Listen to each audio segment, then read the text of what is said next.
చాలామంది ఏంటంటే రేపు ఈ పని చెయ్యాలి అని ఒక షెడ్యూల్ పెట్టుకుంటాం. అందరూ కూడా ఒక లైఫ్లోనే ఒక షెడ్యూల్ అనేది ఉంటుంది మనకి.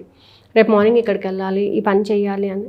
దాంట్లో కొంచెం డిస్టర్బెన్స్ వచ్చినా వెనకాల ఉన్న వర్క్స్ అన్నిటినీ కూడా పెండింగ్ అయిపోతాయి. టైం మేనేజ్మెంట్ లేకపోవడం కానీ, డెసిషన్ మేనేజ్మెంట్ కరెక్ట్గా లేకపోవడం కానీ, మనం సరైనటువంటి ఎమోషన్ని దానికి అటాచ్ చేయకపోవడం వల్ల కానీ ఈ డే అంతా డిస్టర్బ్ అవ్వడం జరుగుతుంది. అంటే ఒక్క వర్క్ కొంచెం లేట్గా లేచామనుకోండి, మనం ఫర్ ఎగ్జాంపుల్ 5:30కి లేవాల్సిన వాళ్ళం 6కి లేచామనుకోండి, ఈ హాఫ్ అన్ అవర్ టైంని అడ్జస్ట్ చేయడానికి చాలా కష్టపడతాం మనం. ఈ కష్టంలో ఏం చేస్తాం, కొన్ని వర్క్స్ని రేపు చేద్దాంలే అని పోస్ట్పోన్మెంట్ చేసేస్తాం కదా.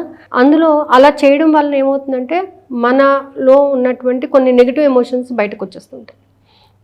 అమ్మో నేను లేవలేను, 5:30 అనుకుంటున్నాను కానీ నేను లేవలేకపోతున్నాను, 5:30కి నేను రీచ్ కాలేకపోతున్నాను, నేను అనుకున్న టైంని నేను రీచ్ కాలేకపోతున్నాను అనే ఒక నెగిటివ్ ఫీలింగ్, అంటే మన మీద మనకు ఒక నెగిటివ్ ఫీలింగ్ ఏర్పడుతూ ఉంటుంది. సో అలా కాకుండా ఏంటంటే న్యూరో లింగ్విస్టికల్ ప్రోగ్రామింగ్, మన మనసుకి మన బ్రెయిన్కి మనం కరెక్ట్ అయినటువంటి ప్రోగ్రామ్ ఇచ్చినట్లయితే నువ్వు ఏ వర్క్ అయితే చెయ్యాలి అని అనుకుంటున్నావో ఆ వర్క్ మీద నీకున్నటువంటి ఫీలింగ్స్, నీకున్నటువంటి ఎమోషన్స్ని నువ్వు ఒకసారి తెలుసుకో.